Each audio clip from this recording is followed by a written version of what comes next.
During these times of lockdown, I want to share some of this magic with you. So welcome aboard. We are going on a journey to the high latitudes of the southern hemisphere.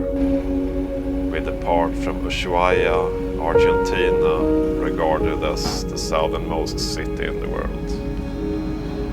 First, we need to cross Drake Passage, regarded to be the stormiest ocean in the world.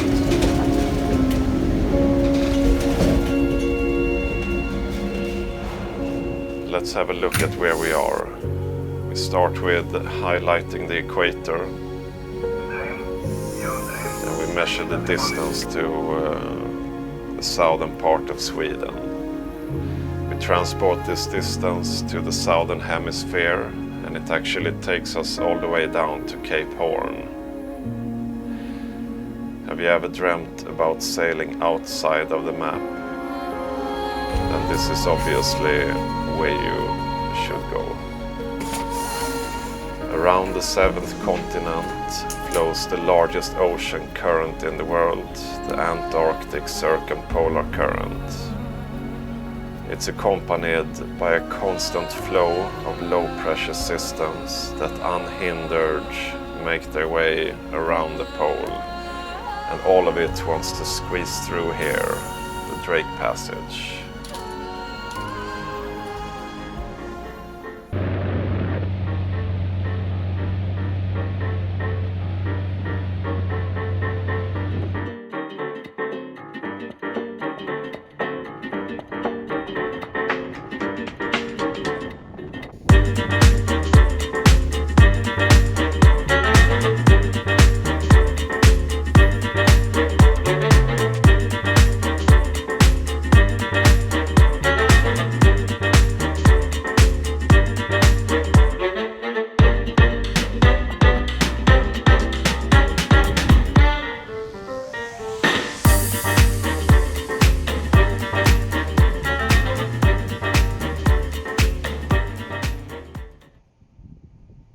We bring some supplies to our favorite research base, the Ukrainian one.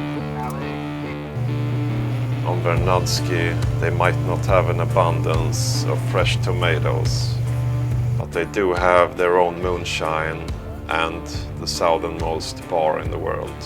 And carpenter, it was British carpenter in 1986, decided to build something special, unusual, and he spent almost all his free time and all wood what he had for this bar. They fired him.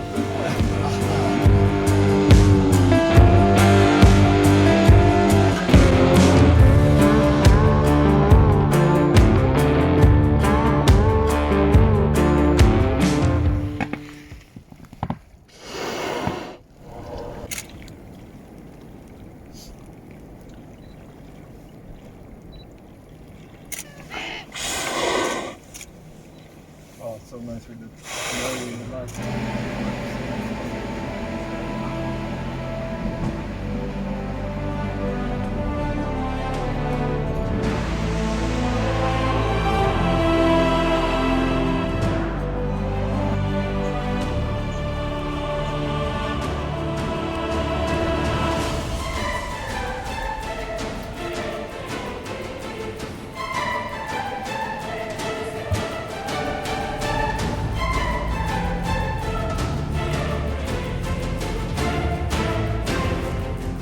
Here it is, he's right here. Right over here. Holy shit, holy shit, holy shit. Oh my god. Oh my god. Oh my god. Ridiculous! Ridiculous! Yeah.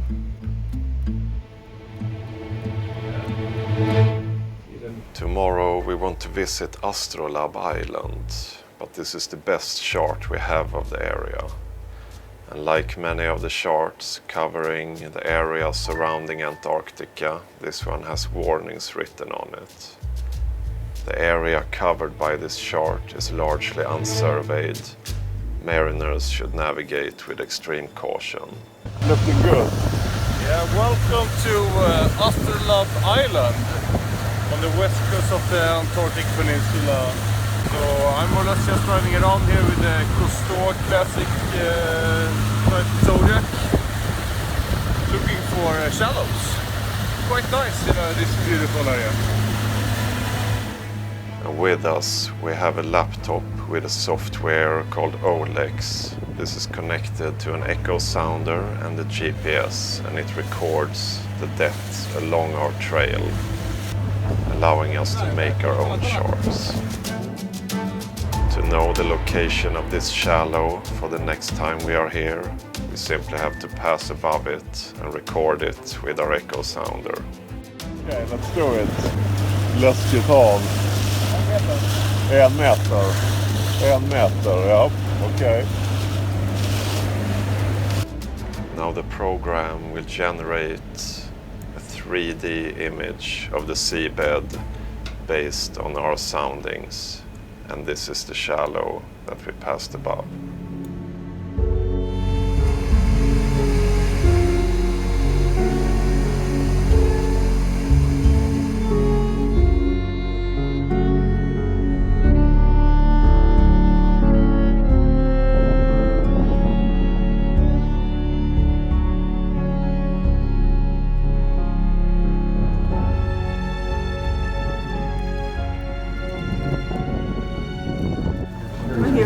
Right. Here he is.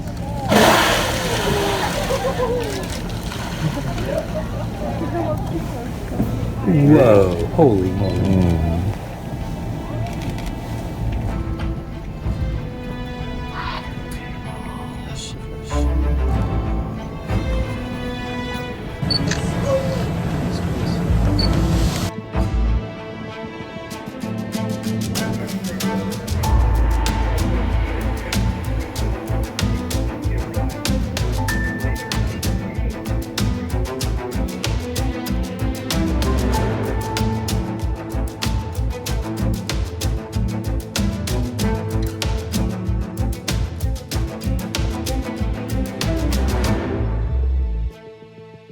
Now we have seen ice and we have seen wildlife, but another aspect of the Antarctic experience is to imagine what it must have been like for those who were here a century before us. Sir Ernest Shackleton led an expedition down here in 1914. They got beset in the ice in the Weddell Sea and saw the ship Endurance crushed and sinking before their eyes. We have now journeyed from south of the Antarctic Circle up along the peninsula, almost to the location where Shackleton and his men ended up. One of the methods that we use to avoid getting stuck in the ice is satellite images. They can be downloaded for free. They give a very detailed view of the current ice situation, but this can change in a matter of hours. In the bottom right of this image, we see a grey shadow. This is the second largest iceberg ever to have been recorded, A68A.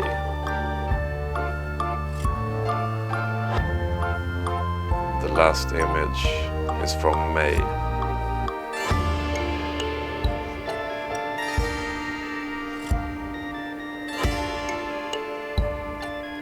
This island is our next destination, Elephant Island.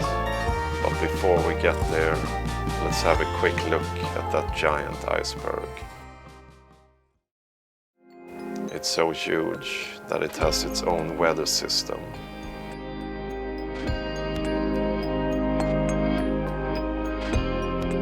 Elephant Island.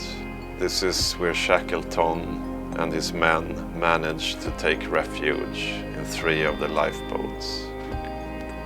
They had no hopes of getting rescued here. Their only chance was to strengthen one of the boats, and Shackleton and 5 of his men took off on an 800 nautical mile journey with the hopes of reaching South Georgia and the Norwegian whaling station in Stromness.